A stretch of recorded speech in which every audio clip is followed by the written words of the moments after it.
Hi guys! Welcome back to my YouTube channel again. This is me, John Paul D. Oliver. Today is July 14, 2026. It's Tuesday and ako lang yung nandito. So for today's video, this is cooking without fire recipe.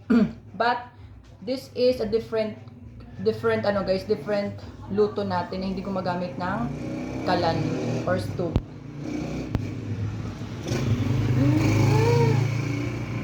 Okay guys, so itong video na to ay cooking without fire recipe again. So yung gagawin natin guys at yung gagawin at lulutuin ko ay cheesy wafer chocolate drink. Yes guys, you've heard it right.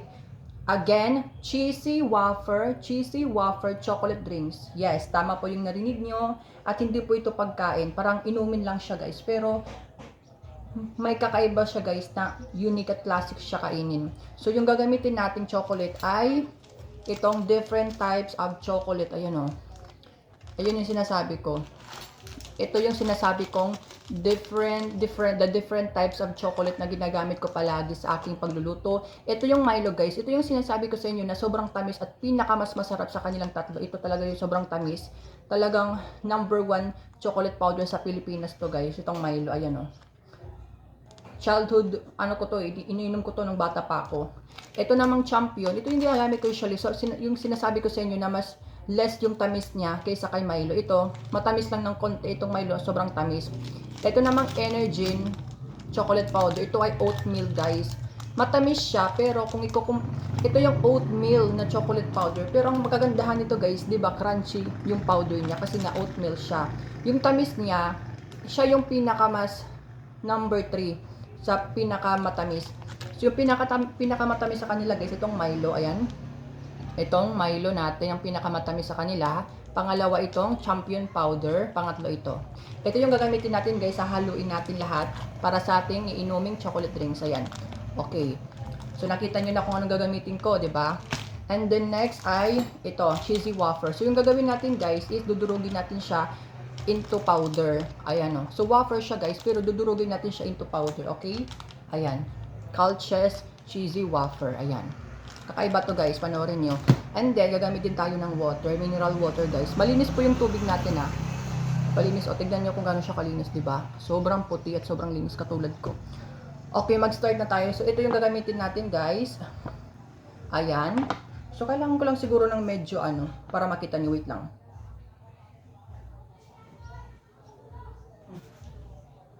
Ayan. So, ano lang to guys, wait. Ano lang din to guys, pampatong para medyo tumaas. Wow, tumaas. Sana all tumaas. Wait lang, ito nabababa ko lang to. Ayan. Ayan, para makita nyo kung paano ko siya ginagawa. Okay, first ay maglalagay tayo ng mga powder natin. Ayan. So, itong ating energy muna yung unahin natin kasi nga di ba oatmeal siya. Parang hindi siya agad natutunaw. Ayan, ito ay energy powder natin. So, lalagay na natin. Ayan. Ayan. Masarap to guys. I-try mo yun. Wala na. Energy. Next ay itong ating Champion. Ito yung pangalawa ko sa tatlo. Pero masarap to guys ha. Ito talaga usually yung ginagamit ko kung nakikita niyo yung mga vlog ko. Ayan. So, pangatlo. Tignan nyo. It's already time check, it's already 7:45 AM in the morning. Ayan, wala na. And last, ito talaga yung pinaka-favorite ko sa lahat, Milo. Hindi ko lang talaga siya guys nagagamit sa pagluluto. It's because mostly yung binibili ng mama ko is Champion. So, I have no choice. Diba? Ayan o. Ito yung favorite ko sa lahat, Milo. Classic yung lasa niya. Tignan nyo kung gaano siya kaitim. Mas maitim siya sa tatlo, diba? Yun ang pinagkaiba sa kanya. Talagang mas maitim siya yun. Wala na. Ito talaga yung pinaka-dark. Okay. So, aloloyin muna natin. Kasi diba, magkaiba sila ng chocolate powder. So, ayan. So, kung makikita nyo, nahalo na natin. Halo-haloyin nyo lang siya guys ng maganda para mag-mix together yung natin. Ayan. Ayan. Tignan nyo, diba?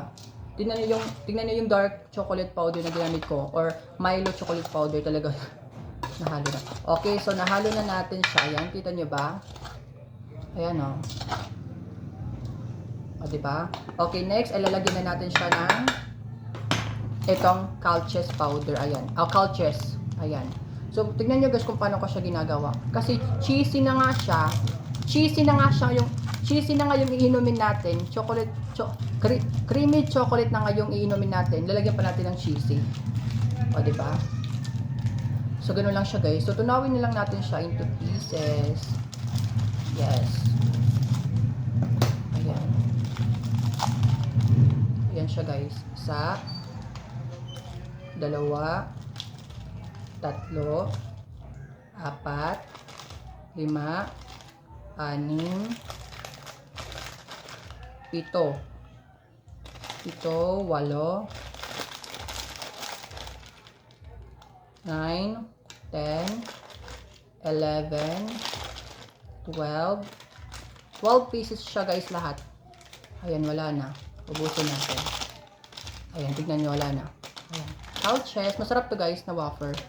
And then, yung next na gagawin natin, nalalagyan na natin siya ng tubig. Guys, hindi ko na po lalagyan ng sugar kasi matamis na po yung ating nilagay na mga chocolate powder. So, enough na yun, no?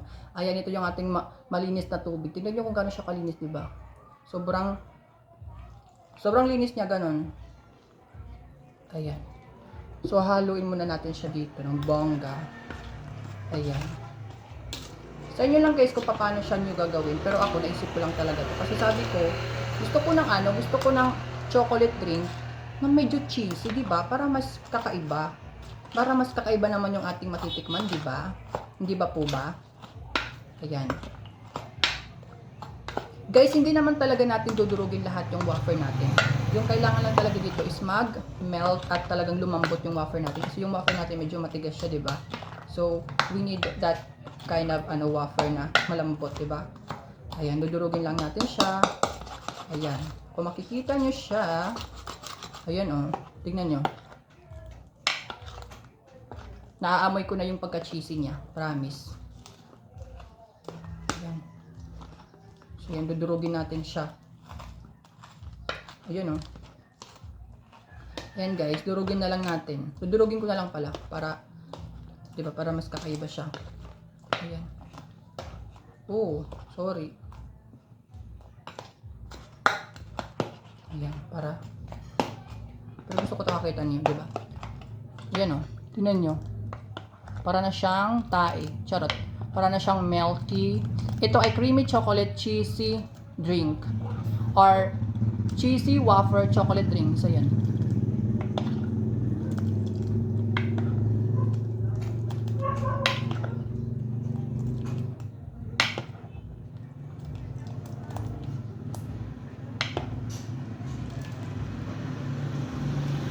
Diba? Ayan, guys. Parang ano siya guys, parang may unique yung natin, yung chocolate drink natin. Parang mayroon mo pang kakainin.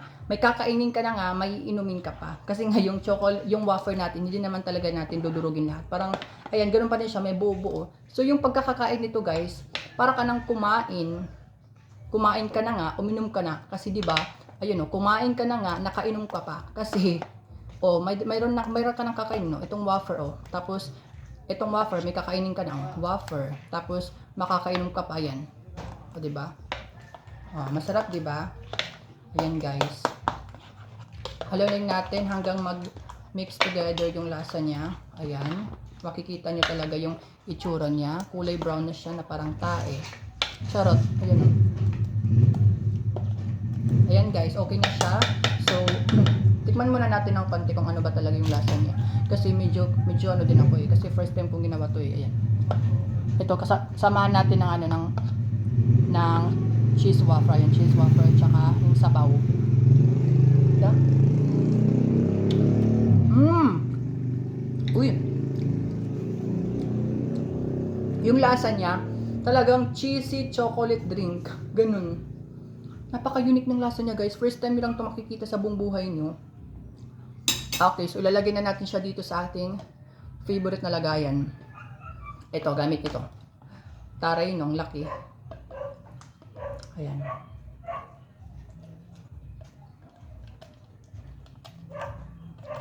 Ah, di ba?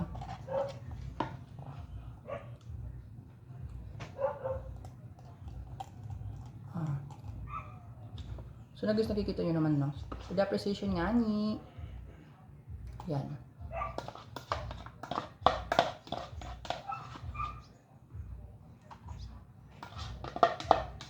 Guys, hindi ko dinami yung tubig kasi nga gusto ko lang matamis.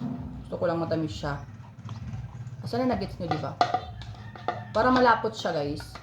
Kasi yung powder na ginamit ko, hindi talaga madami. Sa inyo lang kung paano siya. Kasi trinay ko lang gamitin yung different types of chocolate. Yung lang naman talaga eh. Yun yung reason. Char. Ito na yung ating finished product. Okay na, wala na. Okay, so kung nakitignan nyo, konti lang. Kasi try ko lang naman, guys. Sa inyo lang naman yun eh. Para siyang champurado. Yung lasa niya talaga, guys, ano talaga siya? Cheesy chocolate drink. Ayun talaga yung masasabi ko. Cheesy chocolate drink. So, kung nakikita nyo, o diba? Guys, hindi mainit po yung tubig ko kasi nga diba sabi ko sa inyo, cooking without fire recipe. So, hindi po tayo gagamit ng apoy sa paggagawa ng ating guys, yung tubig pala, hindi ko siya pinainit sa apoy. Kasi nga, di ba sabi ko, cooking without fire recipe. So, hindi po tayo gagamit ng kahit ano, or apoy para makagawa ng isang. Di ba sabi ko nga sa inyo, hindi ako gagamit ng apoy. Di ba sabi ko nga sa inyo, guys, hindi ako gagamit ng apoy kasi ito nga ay cooking without fire recipe. So kahit anong tubig man para makagawa ka ng pagkain, hindi pa ako gagamit ng apoy or kalan or stove. So ito po ang tubig. Talagang tubig lang talaga na iinumin mo sa mineral water. Ganun lang talaga yung klaseng tubig siya. Hindi siya mainit, hindi siya malamig.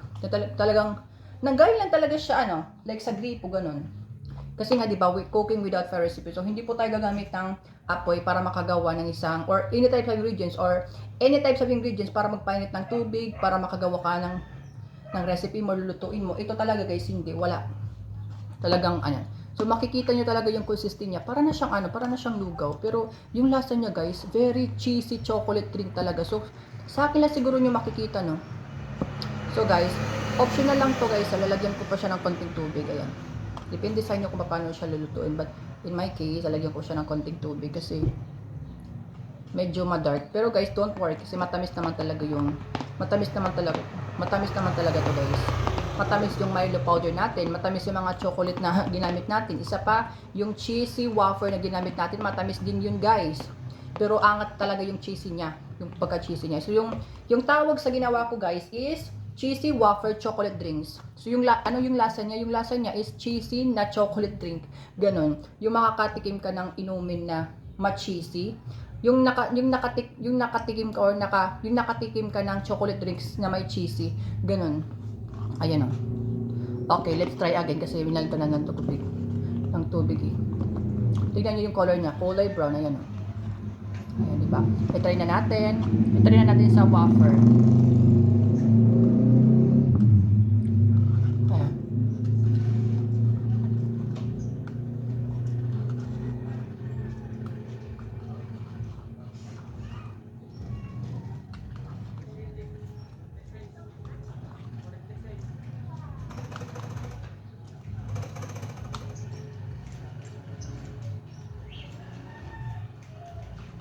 Sikman na natin. 1, 2, 3, go. May cheesy dapat.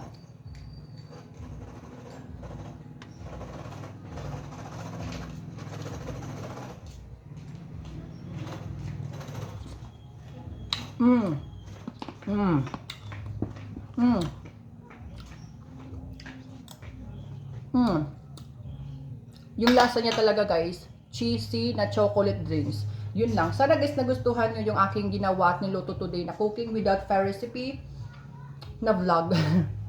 Ayan guys, sana nagustuhan nyo at sana matikman nyo at sana lutuin nyo din, gawin nyo din. Napakasarap guys, napakamura lang. So yung gastos ko dito guys was about 40 pesos lang. So napakaliit lang, napakadali pang gawin at masarap pa. Talagang kung nakikrave kayo ng inumin na gusto nyo ng another style or unique yung lasa niya na hindi Filipino style, gusto nyo ng international style, gawin nyo to guys. Napakasarap, napaka-international yung lasa niya, di ba? So i-try nyo guys, napakadali lang gawin kung nakikita nyo yung vlog ko.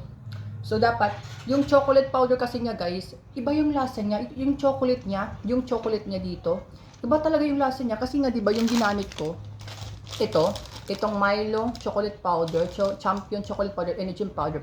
Kasi yung ating ano guys, yung ating Energen chocolate powder o chocolate milk ay cereal mix with milk and chocolate. Alam mo yun na yun, 'di ba? Iba siya. Oh. Next, Champion powder ay galing sa egg. Malt drink egg. So iba nga 'di ba, may egg. Ito namang Milo natin ay galing sa Choco Malt. Talagang ano guys, talagang Filipino style yung lasa niya. Talagang cacao powder, matamis talaga siya. Yan guys, sana nagustuhan niyo yung aking ayan, chocolate ko na ginamit. So guys, ito yung gamitin niyo kasi yung chocolate niyo talagang mag-iiba yung lasa niya. Hindi lang talaga siya yung chocolate na iniinom niyo palagi. Mas magiging masarap siya at magiging unique yung lasa niya, magiging classic kapag gumamit kayo nitong chocolate mga powder para makagawa kayo nito. At of course, yung ginamit kong cheesy wafer. Ito guys yung gamitin yung ito yung gamitin nyo guys na cheesy wafer kasi napakasarap at cheesy, matamis na nga ayan. Ayan guys, sana nagustuhan nyo yung aking video. Don't forget to click like, comment, share my videos and click nyo yung notification bell para updated kayo sa mga videos ko. And then ayun guys, subscribe also. Please subscribe also my YouTube channel para happy lang kasi I'm already 300 subscribers. Thank you so much guys. This is a celebration for everybody. Ayan guys, na-achieve ko na yung 300 subscribers. Sana suportahan niyo pa din ako hanggang sa huli, 'di ba? Ayan guys, thank you so much for watching my live. Thank you so much for watching my videos. And then see you in the next vlog. Sana nagustuhan niyo guys, no? Yummy. Bye-bye. Ayan.